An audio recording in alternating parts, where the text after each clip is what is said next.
आनंदवन नाम का एक जंगल था। जंगल में रहने वाले सारे पशु और पक्षी खुश रहते थे।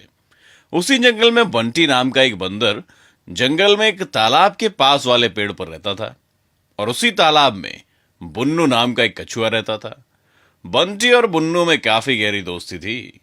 दोनों एक दूसरे को खाना ढूंढने और किसी भी मुसीबत से बचाने के लिए हमेशा तैयार रहते थे।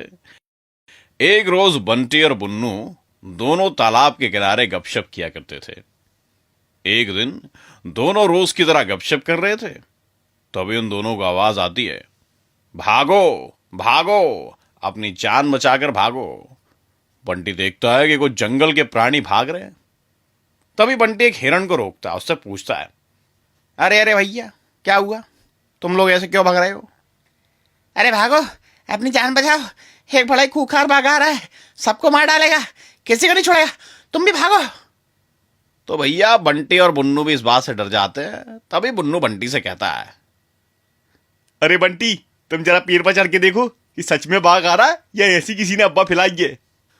बंटी जल्दी से पेड़ पर चढ़ता है और चारों तरफ देखता है। तो अभी उसे एक बड़ा सा बाघ आता वो दिखाई देता है। वो कहता है, अरे बुन्नू, सही में एक बड़ा सा बाघ आ रहा है और वो जल्दी हमारे पास पहुंचने वाला है। बंटी पेड़ से नीचे उतर जाता है और बुन्नू से कहता है, अरे बुन्नू, तुम जल्दी से तालाब के अंदर चले जाओ और जब तक मैं ना कहूं तब तक बाहर नहीं निकलना। बंटी जो था वो दौड़ने और चढ़ने में बहुत तेज था, इसीलिए वो तेजी के साथ पेड़ पर चढ़ जाता है। लेकिन बुन्नू धीमे होने के कारण और तेज ना दौड़ पाने के कारण धीरे धीरे चलने लगता है। फिर भी वो जैसे तैसे तालाब के किनारे पहुंच पाता है। लेकिन आखिरकार तालाब के किनारे बाघ बुन्नू को देख लेता है और उसे पकड़ लेता है और उससे कहता है, आखिरकार कुछ तो हाथ लगा, लेकिन तुम बहुत छोटे से हो, तुम्हें मैं सिर्फ एज अ नाश्ता खा सकता हूं। क्योंकि तुम तो हो इतने छोटे कि खाने के बाद मेरी डाढ़ में चिपक जाओगे या फिर पेट के किसी कोने में चिपके रहोगे, पता ही नहीं चलेगा। तभी बुन्नू अपने आप को अंदर खींचकर अपने कवच के अंदर कर लेता है। बाघ उसे उठाकर एक पेड़ के नीचे ले जाता है और उसे खाने की कोशिश करता है। लेकिन बुन्नू एक कछुआ होने के कारण उसके शरीर का खोल बड़ा और भारी मजबूत रहता है। बाघ के दांत और नाखून भी बुन्नू को खोल और फाड़ नहीं पाते। अरे कमाल है, कब से कोशिश कर रहा हूं लेकिन ये फट ही नहीं रहा।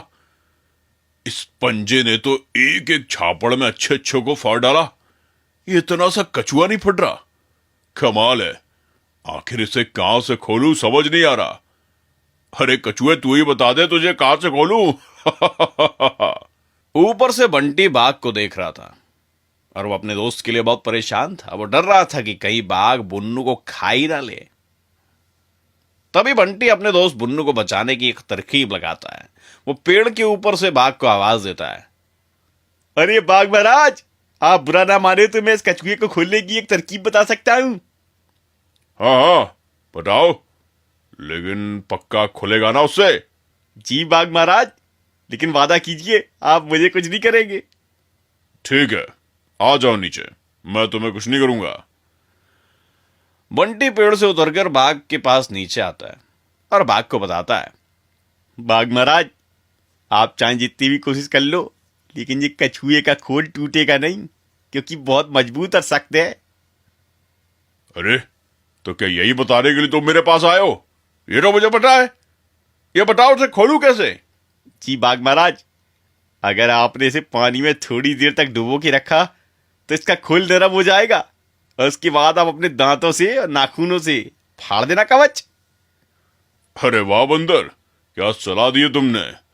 मैं भी उस कछुए को पानी में डालता हूं, जिससे इसका कवच नरम हो जाएगा और फिर मैं इसे आसानी से खाऊंगा। बाघ बुन्नू को उठाकर तालाब में डाल देता है। जैसे ही बुन्नू तालाब में गिरता है, मौका देखकर वो जल्दी जल्दी तैरकर गहरे पानी में चला जाता है और इधर बंटी भी जल्दी से भागकर पेड़ पर चढ़ जाता है। बाघ समझ जाता है कि दोनों ने मिलकर बाघ को उल्लू बनाया है और वो वहां से मायूस होकर चला जाता है।